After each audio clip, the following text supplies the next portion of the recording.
Today we're going to be learning Rosh Hashanah Daf Kaf Gimel. We're going to continue along in the witnesses, and we're going to start with the beacons that they would light, torches to tell people about the new moon, and then we're going to get back to how they accepted witnesses in the first place, what kind of questions they asked them. Okay, so here it goes.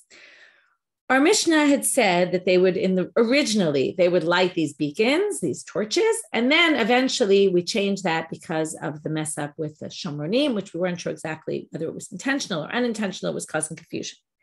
Then we ended with saying, we brought this Braita that said they would only, 4 lines from the bottom of Kaf Bet and Bet,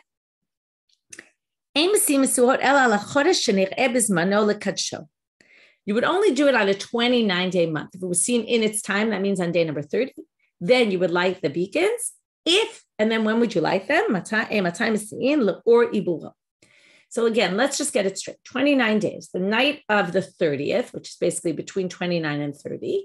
The night of the 30th, they see the new moon. They declare the new moon the next day during the day. So obviously they didn't light the torches the night before because they hadn't yet declared Rosh Chodesh, only declare Rosh Chodesh in the morning. So, or sometime during the day. So that night, Le'ori Buro, that means, okay, I'm going to call these by the number of the past month. So we're now in day 30. Day 30 became day number 1. The night of the 31st is when we're actually, right, which is actually already day number 2 of the new month, is now going to be the day that we light the torches. And then everyone knows, even though you're lighting the torches today and you would think that means today is Rosh Chodesh. No. Everyone knows that means yesterday was declared Rosh Chodesh, and they know that today is already the second day of the new month.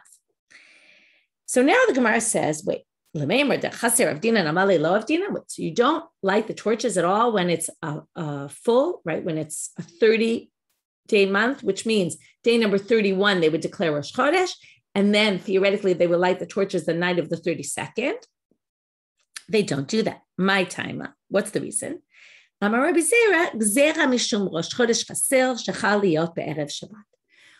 if Rosh Chodesh comes out day number 30 becomes Rosh Chodesh, and that happens on a Friday? So theoretically, you're supposed to light the torch Friday night. You can't do that because it's Shabbos. So what do? You'll push it off to the next day. Well, now the people who see you lighting on the night of the 32nd, right? If every time we light on the 31st, we light these torches to say it was a 29-day month, and on the night of the 32nd, we like to say it was a 30-day month, then we're going to end up lighting on the night of the 32nd, and no one's going to know, are you lighting, right? So let's read it inside. So when are you going to light that month? You're obviously going to light only on Motzei Shabbat. If we say you're also going to light every time there's a malay, and every time there's a chaser, every time there's a full month, and every time there's a not full month, a 29-day month, too limited, people will get confused. Amre, they're going to say either maybe it was a 29-day month, and they really meant to light yesterday, but it was Shabbat, so they couldn't, right? Really, the Rosh Chodesh was Friday. They couldn't light Friday night, so they're lighting Saturday night. Or Odilma Malehu, or maybe really Rosh Chodesh was declared on Shabbat. And then ubizmano avid, and then we're doing it in its normal time because you're supposed to anyway light the torches on Motzei Shabbat. Because of that, it's going to create confusion. So now the Gemara, in its classic way, suggests some alternatives. You could have done it like this, and everyone then would have known. How so? Uvile avid ben amalei ben chaser. Have it that in general, on a normal month, you light, whether it's malay, whether it's chaser, you light the torches in their regular night. You're only worried about this one case, right, where it's going to end up that Rosh Chodesh was Friday. And then you won't be able to do it on Shabbat. So do it Motzei Shabbat. So why don't you just decide the following? If Rosh Chodesh comes on Erev Shabbat, you just won't light it all. And everybody will know that then. In other words, as long as you make a rule book, it'll be very clear. So you just won't light that year. So you're going to light every month, whatever night it is, right? The night after Rosh Chodesh was declared, that's the night you're going to have the bonfires, the torches. Everyone's going to know. Perfect. In the event that Rosh Chodesh is Friday and you can't announce it. So, and if you announce it, if you light those torches Saturday night, everyone will get confused. So just don't light. If it's lit Saturday night, everyone will know Rosh Chodesh was Shabbat. If they didn't see any bonfires at all, then they'll know, oh, it was lit on, any torches. Then everyone will know, oh, it was Friday. Okay, that's a good solution. Except what's the problem? Very interesting problem. No, even then, okay, I'm not sure if I read all the words, right? Since they only do it on the malay, everyone will know it's a chaser, but they say no, still going to cause confusion. Why? They'll say maybe, right? So now you're sitting in your city on Saturday night, you don't see any torches. Say, likely it was Chodesh Chaser, really Friday. That's why. However, you have this concern in your mind, which is maybe Lo Avde for a different reason. Maybe it was really Malay. Maybe they were anusim. What does anusim mean? Something happened. Ones is always like something unexpected. Now, what was unexpected? And why is there more likelihood there'll be something unexpected on a night like this? Because it's Motzei Shabbat. And on Shabbat, people drink wine and people get drunk and people are not exactly with the program after Shabbat. So it could be that the people who were supposed to go up to the mountains and light their beacons, maybe those people got drunk and didn't go up. So not just saying that one time we're not going to light might create confusion as well, because then could be that there's some problem that they were drunk and they didn't light for that reason. That's why we're not worried about this in general. That's why we say we light on chaser, because theoretically you could ask the same question then. Why do we only light on months that are chaser and not malay? Maybe malay, the reason why, right? And then everyone knows if you didn't light, that's the reason. Maybe if you didn't light, something happened. But the assumption is really only on Motzei Shabbat are we going to be concerned for this. And therefore, that's not a good solution. So now they say, a bunch of different ways to read this sentence and why they ask this. Now, I think the simplest way to understand this is not that this is connected to the ones. This is just a general question in general. If you're going to light on 1 month, on only chaser months and not malay months, only on 29-day months and not on 30-day months, why don't we just do the reverse? It seems a little arbitrary, right? You could have, for the same cost, why don't we just say, do it every time, light the torches when there's a 30-day month and not a 29-day month? Why did you choose to do it the other way? So, we don't want the people not to do work for 2 days. Okay, now, what kind of not do work? What is he talking about? Rosh Chodesh, we don't work, right? Do you go to work on Rosh Chodesh? I go to work on Rosh Chodesh. So what are we talking about here?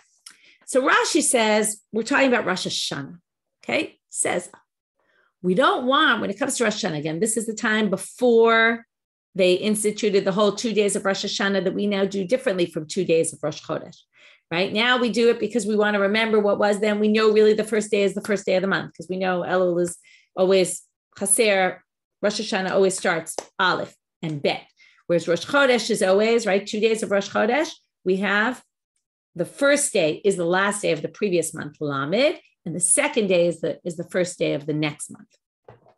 So why are they saying, what's this bitul malacha la'am? So the first answer Rashi gives is it must be talking about Rosh Hashanah, and we don't want to make people keep Rosh Hashanah for 2 days. Basically, you'll be keeping Rosh Hashanah. The first day, maybe they made a new month. Second day, maybe they made a new month. Now, if we allow the witnesses to go out at the end of the first day, which is basically right, if they declared the first day to be Rosh Hashanah, then the torches would be lit that night because it's already not holiday, so they could light the torches.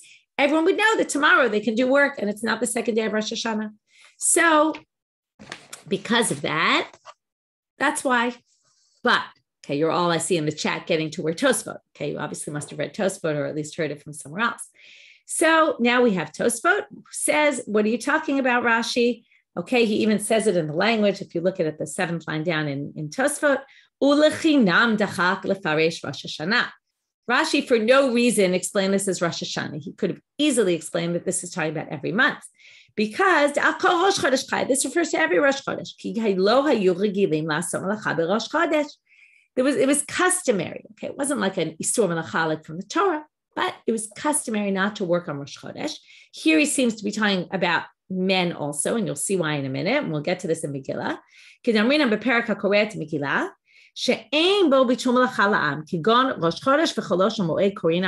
This is why we read 4 aliyot on Rosh Chodesh. We read 4 Aliyot on Rosh Chodesh because nobody's rushing to work because people didn't work. So you see from there that there was this issue that people didn't work on Rosh Chodesh. Now, Rashi says, though, if you're worried, because I saw some people write, what about a women's holiday? So Tosfot continues and says, "Uregilim lomar shehosif hamakom yom tov lenashim berosh chodesh." Okay, people generally say that that the women didn't do malacha was a special holiday for them on Rosh Chodesh. And why is that? Shelo b'sachar shelo nitretzu al ma'aseh ha'egel. Shamar lehem Aaron, he said, take off your jewelry, and the men had to take it, the women wouldn't give it. And because of that, they were given this extra holiday. That's one of the reasons given. Some people say that it connects with the Chodshei Levana, the cycle that women cycles, and that's something that's generally what women do. And, it's connected to the cycle of women. They have a cycle, the moon has a cycle, and therefore this is a holiday specifically for women, and women don't do work. Now, what kind of work? They weren't going out to jobs. What do we mean by Isur Malacha? That's a whole other question. In other words, here we have this whole Isur Malacha. What is Isur Malacha, right? Because generally we think of Isur Malacha, you can't write, you can't tie knots, you can't, all sorts of things that totally, So first of all, number one, what type of Isur Malacha? Likely we're talking maybe something a little bit more like Chol HaMoed, where it's a bit of a different Isur Malacha. All these issues are a little bit confusing. What exactly the Isur Malacha is? That's number one. Number two, we don't really see that people do this nowadays, right? It seems to have dissipated, this Isur Malacha. We see already in the time of Tosfot, it wasn't exactly clear. Is it for men? Is it for women only?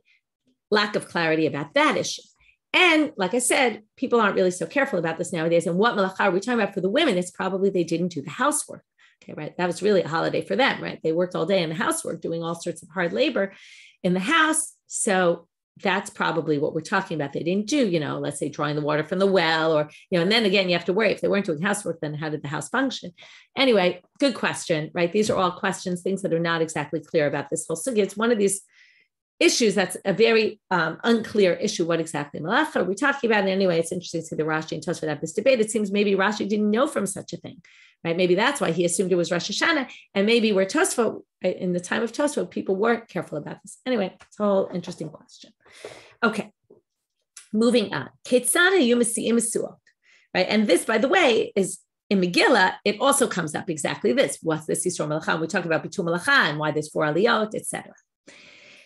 So, okay, I see people writing that I didn't follow all the chat, but there were slaves who maybe did some of the work, but not everybody had slaves. So it's also a question. Maybe only women who had slaves were able to afford not to work. And maybe that's why also it didn't stick, because maybe it just wasn't sustainable.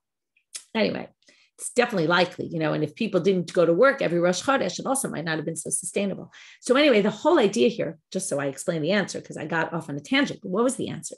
The answer is we don't want to push off and do it on the later date, because then people will wait around wondering, is it Rosh Chodesh or not? This way, if they know the first day is, then tomorrow already they'll go back to work and they'll be able to, not have to take a day as not working. Okay, this next section of the Gemara is going to be very hard to understand. I'll try to give you where I can some English words to define some of these things that might mean something to you. They might not mean something to you. Not all of them have good definitions of what they are. We're now going to try to determine, we're going to talk about the erez, the cedar wood, which was mentioned in the Mishnah, that they would take a big branch of cedar. So Amar Rav Yehuda, arba min erezim. There's 4 types of cedar. If you remember, we actually learned already in Yomi that there were 10 types of cedar, and we're going to see that in a minute. There's a debate whether 4 types of cedar, 10 types of cedar. Erez, katrom, et shemen, ubrosh. Okay, those are the 4 types. Erez is what we call cedar. Katron, we don't really know what it is. Et shemen, they say, is pine wood. And brosh is cypress. Okay, again, whenever people say these are what they are, it's not always clear cut. There could be different definitions in other places. I'm going by the Koren. I find the Koren is very good with botany and that kind of thing when it comes to Rav Steinsaltz was careful to always check with botanists, local, try to figure out what these things were. Doesn't mean there aren't mistakes, because we don't really know everything. Katron, what is katron? The Gemara asks. Amarav, okay, this won't really help you, but for Rav, this was helpful. Adra. Debe Rabbi Shila Amre Mavliga. Amrila Zogulmush. Okay, there's 3 different interpretations, and they are Aramaic, which doesn't really help us what exactly this type of tree was. Upliga de Rabba bar Rav Huna. This statement of Rabbi Yehuda that there's 4 types of cedar disagrees with Rabba bar Rav Huna. Amar Rabba bar Rav Huna amre beirav asara minei arazim hem shenemar. There's 10 types of cedars. As it says, etem b'midbar eretz shita v'hadas et shemen asim ba'arava. Ve'et shemen. Okay, so I will put in the desert erez, shita, hadas ve'et shemen. That's 4. Asim ba'arava brosh. I will put in the arava brosh tidhar v'tashur yachdav. That's another 3. That comes out to 7, not 10. The Gemara is going to ask that in a minute. But they seem to assume that these are all different types of cedar. So now, again, we're going to get an explanation. What do all these mean? Erez, arza, shita, tornita, hadas, asa. That's one we know. That's hadasim, myrtle. Etz, shemen, afarsima. That's balsam, like an afarsimon tree. Brosh, brata, tidhar, shaga, tashur, shulrivna. Okay, to which the Gemara says, hanish shevahavu, but that's 7. That's not 10. How did you get to 10? Ki'ata Rav Dimi, we're going to have 2 different traditions now. When Rav Dimi came from Israel, Amal, Hosifu alehem alonim, which they translate as cherubim, almonim, which is oak, and almugim, which is coral wood. We'll talk about the coral wood in another minute.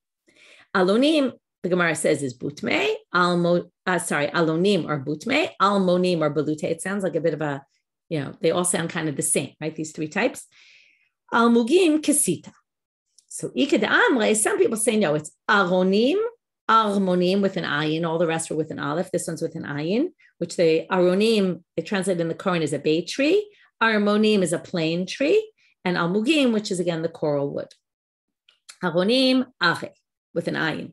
Armonim, dove. Almugim, kesita. Again, these were ways they translated it into the Aramaic that they understood. Now, okay, that was a whole list of 10 different types of cedar wood versus 4 different types of cedar wood, according to Rav Yehuda. Whether they're telling us to know what exactly they used, what could have potentially used as this, or they're just using as an opportunity to talk about these things. Now they're going to get off about these almugim. Now, here we're going to get one of those stories, which is clearly exaggerated, and they want to talk about the exaggerated greatness of this type of wood, this coral wood. Vitzi adir lo ya'avirenu. This is a huge fleet will not be able to pass over this water. If you remember, this is a verse, comes from Yeshayahu, which talks about this. Actually, I thought, 1 second. This is where they describe, actually, I think it's not from the verses we saw there, but it describes, if you remember, we had this description of this in the future. There's going to be a river that comes out of Kodesh HaKodashim, and then the water's going to get so great, right? First it's going to be up to the knees, and then deeper, and then it's going to be so great that even a great fleet will not be able to pass through those waters. Okay, a great big boat. So Amarav Zo Borni Gdola. This is a huge boat. Now, since they're talking about this, or probably they brought this because of that, they want to know, how did they get this coral out of the water? So Maitu Shit Afe Gavre Betresa Yarche Shata. Okay, you can already hear the exaggeration. They would bring 6,000 men over a time period of 12 months. That's what it would take to get this coral wood out of the water. Some people say that the details were a little flipped. It was 12,000 men in a period of 6 months. So it's either 6,000 a period of 12 months or 12,000 period of 6 months. You can see where the confusion would rise. They would put in this big boat sand, so much sand until the boat sank to the bottom of the water. While the boat was at the bottom, so then these divers would go down into the water. They would tie around, remember the kasita is the almog. So they would tie ropes that were made of flax around the wood that was on the bottom of the sea.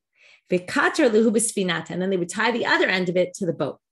Then what would they do? You can probably guess. They took all the sand out of the boat, dumped it off the boat.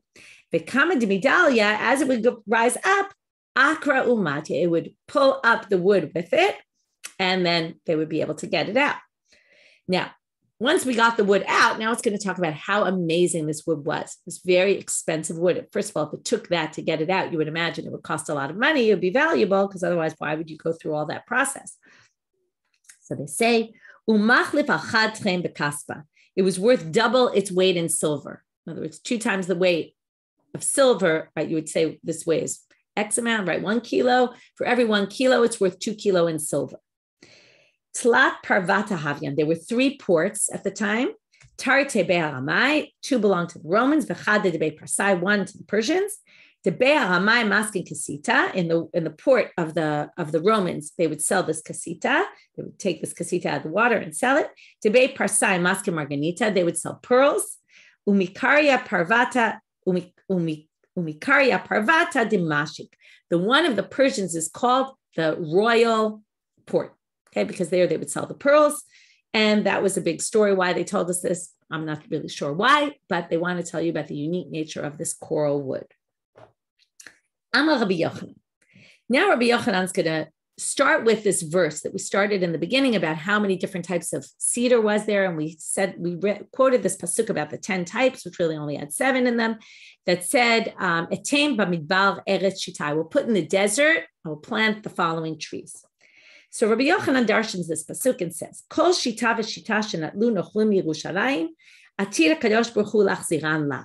Okay, all the rows of trees that existed in the time of the temple when it was destroyed, God is going to bring all of those back. He's going to replant them for us. Shenema, how do we know this? Because it says, Etem b'midbar eretz shita. They darshan there from the word shita. And Etem b'midbar, what is a midbar? A midbar, Ele Yerushalayim.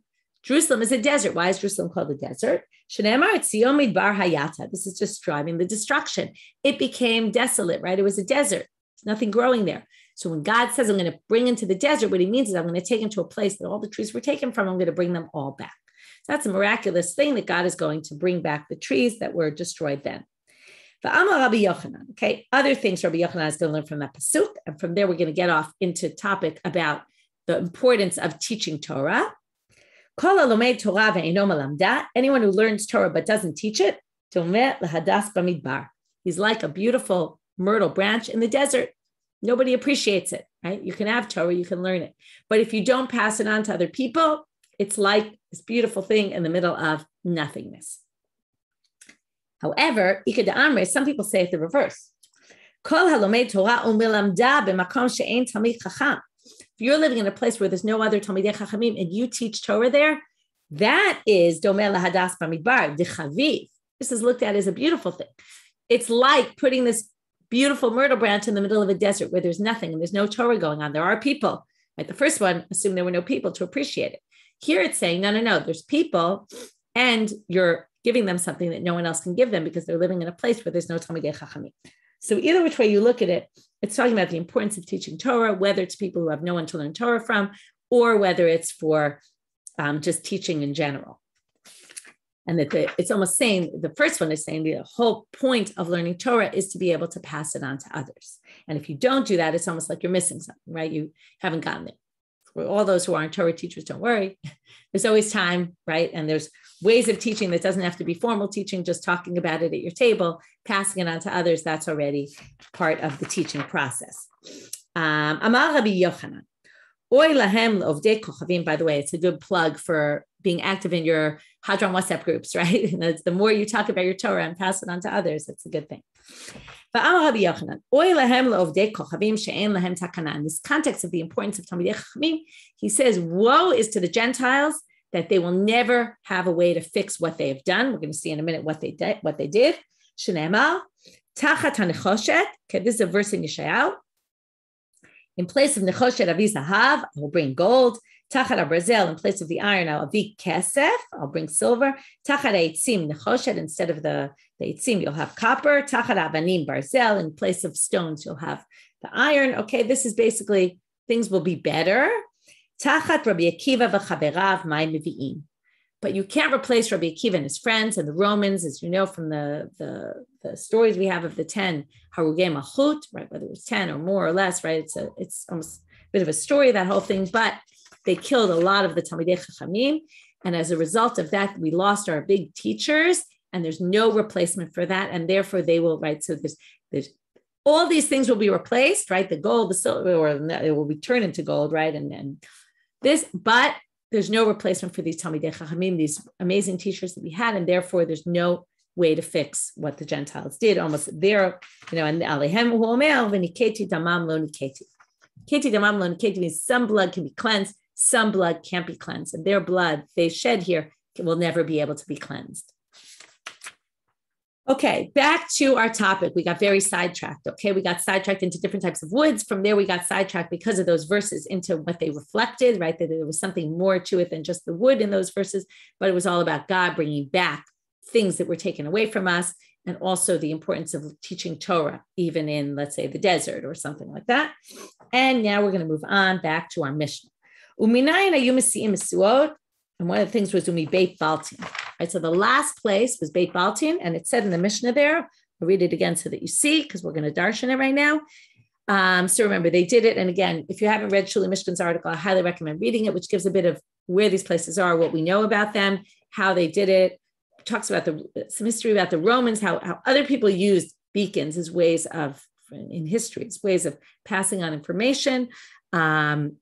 Just talks about the importance of I talked yesterday about the Molichu Mevi Maleo Molid, how Safrai says it almost sounds like it was a ritual. And the ritual also connected with fire. Fire is a big ritual item. And in different rituals, there's use of fire. So also connection of fire, possibly. Anyway, you can read the article for more information. The last thing we saw here, you can find it on the homepage of Hadran. When we beit baltin lozazu misham, ela molichu mevi maleo morid. So again, he would do this. They would wave the torches there. We're going to have to explain what that means.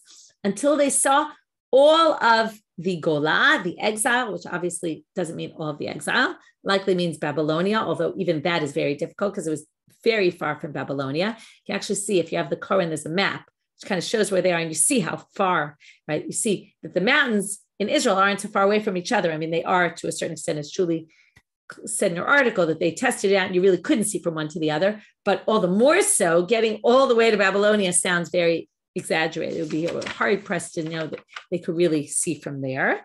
Again, it could be there were other stops along the way and they just didn't mention them because they were mentioning the important places, just like we had yesterday. I think it was yesterday with Rabbi Nechunya. And we said, why didn't we mention who was with him? Rabbi Nehorai. We said, because he was so important, they just didn't bother mentioning the less important person. It could be all the places in between there and there were not considered significant places. The rabbis were either in Israel or Babylonia. Yes, there were people who lived in between and maybe they lit torches as well, but we don't mention them because they're not as important. Maybe that's why. And then what does it mean that it all looked like it was a big lit up fire? So first they want to know where Beit Biltin is. So my Beit Biltin, Amarav, Zobiram. Okay, again, it doesn't really help us, but this is a place called Biram. My Gola, what's the Gola? Amarav Yosef, Zo Pumbedita. In case you didn't know, that's Pumbedita. Okay, that's one of the big cities in Pumbedita where there was a big yeshiva. That's where it is, in Bavel. My Kimedurata Esh, what does it mean? It looked like a big bonfire. Tana Kolacha Ve'echad, the Braita says, a Braita, Kolacha Ve'echad Notel Avukabi Adova Olel Rosh Kago. In Bavel, everybody would get up onto their roofs and light a torch. Okay, again, if we talk about ritual, this sounds like a ritual of basically, where everybody wanted to be involved in the ritual. And in Babylonia, they all got up on top of their roofs. I want to point out something about Biram, right? Ruth wrote me in the chat, and it's good that you mentioned because I forgot to mention this. There's actually a debate about Biram. Okay, Ruth, you mentioned one opinion, which is it was the closest city to Babylonia in Israel. Some people claim it was actually outside of Israel. There's a debate about where exactly it was. Was it in Israel proper or was it not in Israel proper? That's also a matter of debate. So it's not so clear where it is. Okay, next. That's always the issue when you read a commentary, right? They're giving you one opinion and you don't always see all the opinions that exist. I mean, not that I get to see them all either, but okay, next. Tanya, Rabbi Shimon ben Elazar, who remembers him? He came up in Beitza a lot. He always had a bit of a different version of what the Machloket Beit Shammai Beit Hillel was. Remember that? So here also he's going to have a different version than our Mishnah. He doesn't say he disagrees with our Mishnah, but he says in addition, it wasn't just the places listed, but Af Charim Uchial Ugdor v'Chevroteha. Also these cities. Now, it's not really clear where these cities are. Some people think Geder is like Hamat Gader, which is near Tiberia. And then it would be in line with the places that we saw. We're going to see right now there's two approaches to understanding this. Ikadamri. Some people understood that what was Rabbi Shimon ben Elazar mentioning? Bene havu kaime. These were smaller mountains in between, right? Sartaba, the one that's the second one was a huge mountain, right? It's very big. You can see it now. You can go visit there.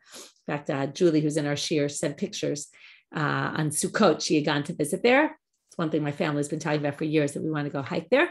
So Sartaba is a huge mountain. These other ones were probably smaller mountains on the way. So the Mishnah mentioned the big ones, and there were a few in between as well. And that would answer the question of those who tried in 67. I mentioned yesterday that Julie talks about that tried to do it and failed, right? They couldn't see from one to the other. Maybe that's why.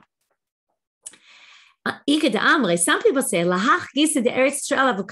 on the other side of Israel, okay, probably on the other side of the Jordan, okay, and that there were two different lines. They did torches here and they did torches there, okay, and then it was just in a different location. There's 8 parsaot in between each. So how much altogether? Taltin v'tartin, 32. Now they say but again, the facts don't match up. Okay, again, Rabbi Yochanan is in Eretz Yisrael, so you would think his facts match up. But the Gemara asks that that's not true. It's definitely more than 32 parsaot between these mountains. So he says, Amar Abaye, istatum lehu darche. It must be that the paths that were, again, Abaye is living in Bavel, so it's interesting. He's talking about what happened in Israel, but he says the paths that existed then were more direct paths, and now you can't go straight, so it's much longer than 32 parsaot, but theoretically it could be like in a bird's eye view, and in those days, maybe they were able to go, and it was really 32 parsaot. How do we know that istatum lehu darche proves it from a verse? Okay, there's a pasuk from Moshe. Sach et darkech b'sirim. Okay, it doesn't mean pots like a seer means, but it means I'm going to put thorns in your way. In other words, there's going to be all these thorns around. You won't be able to get through there. Rav Nachman Bar Yitzchak brings a different pasuk. Mehacha dichtiv netivotai iva. Okay, I made this is from Eicha. Gadar drachai begazit netivotai iva. He basically caused your paths to be not straight. Okay, so again, you could understand this literally as the paths became blocked and then they couldn't go directly anymore, and therefore it was longer than it seems. Again, it's always just a question. What is really the reality? Maybe they didn't know what the reality was. Maybe they weren't living there either, so it was hard to know. Okay, now we're going to continue on. This is all part of these descriptions about descriptive mishnayot, like we had in Yoma, like we had in the Simchat Beit HaShoeva, where you really feel like you're there, right? You can imagine the details. So here we really get into detail. There was this big courtyard in Jerusalem, Beit Yazek Haitani Kret, that was its name. And L'sham kol ha'edim mitkansim. Okay, that's where all the witnesses would gather. And Beitim bodkim otam sham. I would imagine, now you have to remember, we talked about yesterday that this type of testimony was maybe a little bit different than other testimony. And I think here you also see a difference. They didn't go to a courthouse because there were probably too many people to go to a courthouse. Normally you have a case, you have 2 witnesses, maybe 4 witnesses, maybe 6. You're not going to have hundreds of witnesses. Here, theoretically, hundreds of people could have come from around the country to testify. So what did they do? So the Beit Din would ask them all their questions there. Classic Jewish thing, bring food, people will come, right? We all know that. If you have a shiur and there's food, more likely people will come than just if you have a shiur, right? So they made these big festive meals so that everybody would come. Okay, then. Now, we have a halachic problem though, which is all these people that came on Shabbat left Tchum Shabbat. Okay, maybe not everyone, but anyone who left their Tchum Shabbat to get there, right, if they weren't locals. So we already said you can be Mechalel Shabbat for certain months. So they got there, it was totally permitted. But the law is, I don't know if you remember this, but if you leave the Tchum Shabbat, you can't leave where you are. Okay, you can't leave, even like that's it, you're stuck. You can't leave that space. Even if you're allowed to go there, you're stuck in that space for the rest of Shabbat. So, basically, these people would have to stay there all day, which is also probably why they brought them food, right? They're going to be here all day, stuck. So they gave them food. However, I don't know who made the food and on whose cheshbon this was, maybe the courts, I don't know.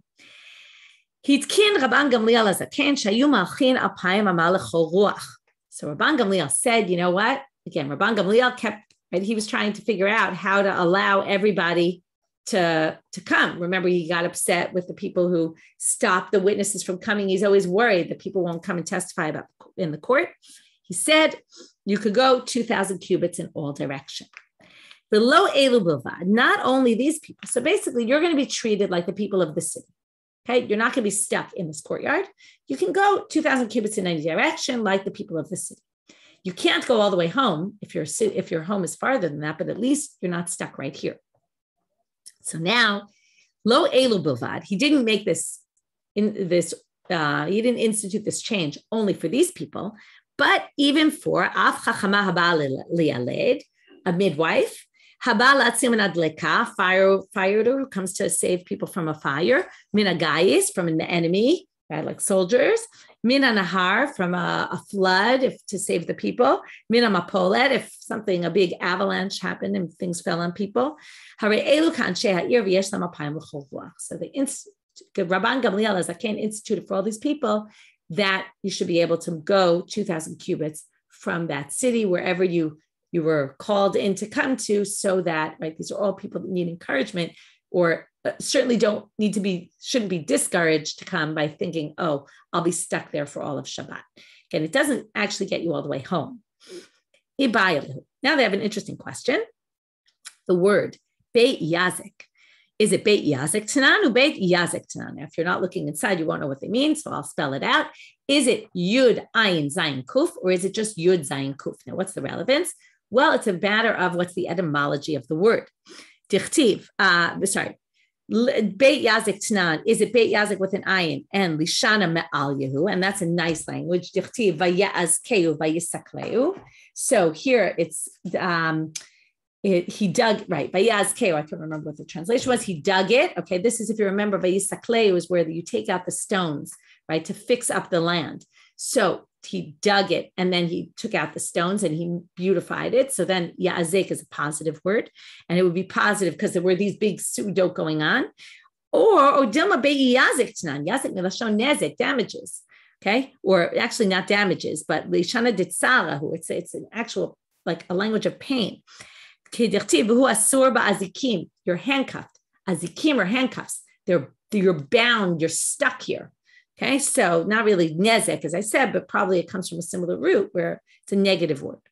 So Amar Abai Tashmasu Dok Jolari Osim Lahem Sham Kadesh were giving Lavo. It sounds like it was a festive place. But Yazik, there were meals, it was fun, it was nice. Gemara rejects it and says, no, Dilma Tartavo Abdu, but it had two aspects to it.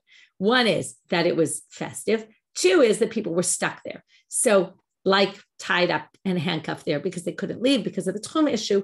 So theoretically, it could be that its name connotes negative.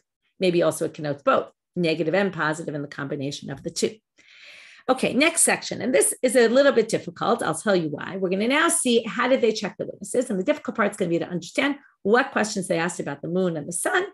The difficulty partially is that the way they believed everything worked was not the way we know it to be true today, right? They thought that everything revolved around the earth. Okay, so that the sun revolved around the earth, which we now know not to be true. Some of these questions might be based on that. There's much written on this, what these questions mean, what the options are. It's very confusing. I'll try to keep it, as I said, simple, but know that there's many different interpretations. And we'll use the pictures from the Morot of Yomi, which will be helpful.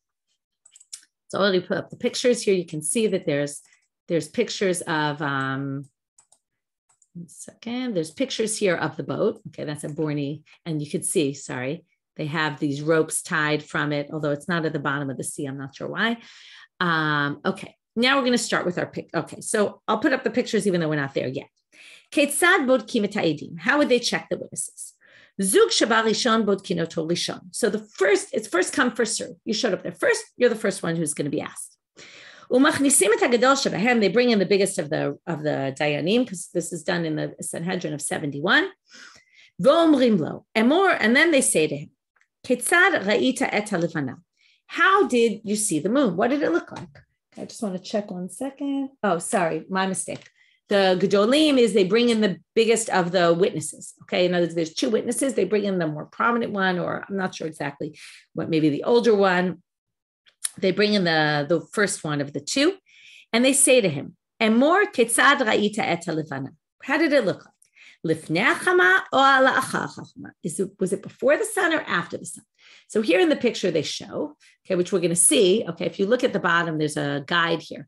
Safon is north is to the right, south is to the left, and the sun is setting. If you see on the left side, on the darom side. So lifnei chama means you see before the sun, meaning if you're looking north south, you would see the moon first. Okay. The problem with this, the Gemara is going to ask, is because the next question is litzfona or lidroma. Was it to the north or to the south? So that seems to be the same question. So we'll get to that later. But right now we assume lifnei chama means, is it on the, did you see it more north or more south of the sun? Okay, here's the next picture, picture 16, which is that the sun is on the north side and the moon is acharei chama, which is toward the south. Right, so you see here, it's also which way it's facing. It's a little confusing again, which one exactly this is. So, right, is it to which direction does it lean? Kama haya gavoa, how tall was it? Meaning how high off the ground it was. So in picture 17, you see a few, right? Rosh says, right, mina aretz lefi re'ut enechem, right? From your perspective, obviously it's all relative. So it's a little bit of a tricky question to say it was high, it was low in the horizon. The kama haya rachav, how wide was it? Okay, how wide was the, there's no picture of, okay, how wide, right, the moon, you see just a sliver, how wide was the sliver? Im amar lifnei chama lo amar klum. Now, if he said he saw it before the sun, he didn't say anything, that definitely can't be true. We're going to have to see what this is in the Gemara. So first of all, it was to see, did they see the same thing? And some of the questions we would be able to know that they were actually lying. Okay, so if he said it was lachar chama, lifnei chama, before the sun, then for sure he didn't say anything. We'll get to the Gemara what this means. After that question, the first one, right? You have to make sure all their testimony lines up. They described it in the same way. Some of it isn't, right? There's a footnote in the Koran which explains that the rabbis really knew what the new moon was supposed to look like and how it looked, and they wanted to check that what was seen was actually matched. Like they had their own calculation. They wanted to make sure it went with their calculation of how they thought things were supposed to appear. Some of it was just to collect, right, make sure that they were both saying the same thing, because they said we saw this together, and then one describes something totally opposite. Then obviously someone's lying. Ushar kol hazagot. Now, what do they do with all the rest? If let's say tivreihem mechuvanim, so they say this is Rosh Chodesh. Now all these other witnesses came. So what they do? Okay, they start asking them basic questions. Right?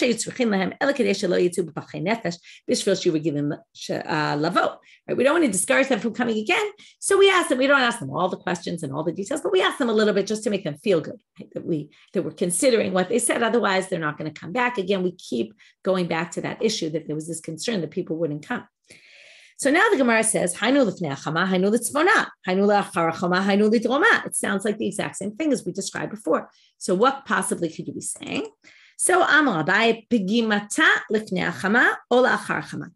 Is the part of the moon that you don't see, right? The darkened part is the crescent, is it facing toward the sun or away from the sun?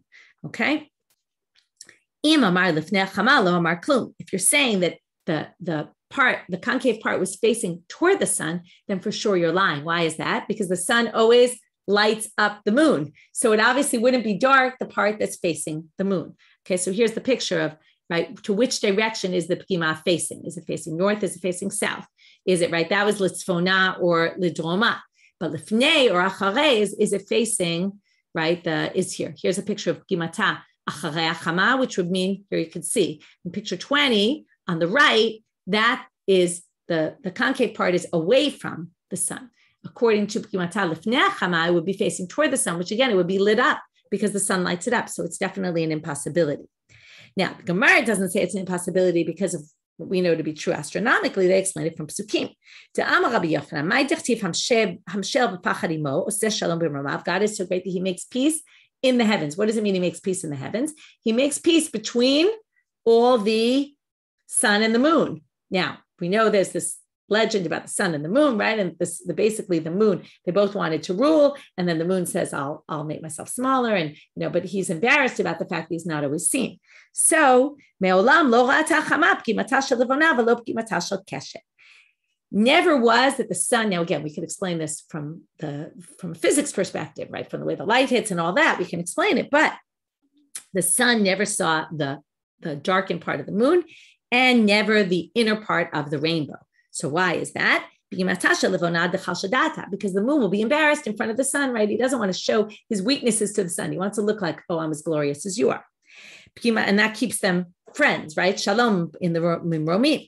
The people who worship the sun won't say if the sun is on the inside of the part of the rainbow, right? If the rainbow kind of goes around it, it'll look like a bow and arrow, and it looks like the sun is shooting arrows out to everything else. So we'll show that those who believe in the sun will, they win, they're triumphant. So we don't want to ever have that happen. And that's why it will never be the case, right? Obviously, there's scientific reasons why it won't be the case, but that's how the Gemara explains the reason. With that, we will finish for today. And like I said, there's a lot of different opinions about all these things and what they mean. I tried to explain it according to one of the interpretations that I found to make the most sense, but there are other ways to look at it. So if someone wants to go delve in depth, feel free. Have a great day.